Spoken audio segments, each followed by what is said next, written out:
Alright guys, today I'm doing a review on these Dukes Hickory Peach BBQ Smokies. Now, why I got these are on sale, and I don't know if you guys heard there might be a meat shortage soon, so decided to give these a try. They're on sale, and as you can see there is no nitrates in there, and they do have 7 grams of protein. There you go. There you go. If you guys want to read this, pause the video.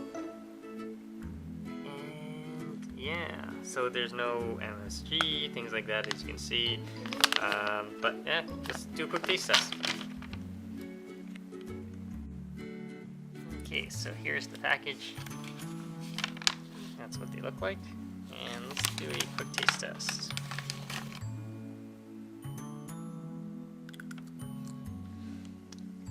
Like I said, I found these in the grocery aisle in the health section, and they're on sale.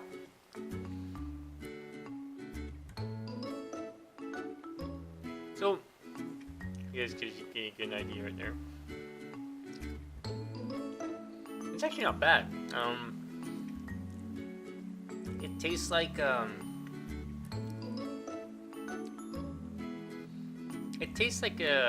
barbecue pork. That's basically what it tastes like. Yeah, definitely not. It's sweet tasting. It's not overly spicy. It doesn't even taste that salty either. If you check it out, guys, find questions, comments, post below, subscribe to the channel.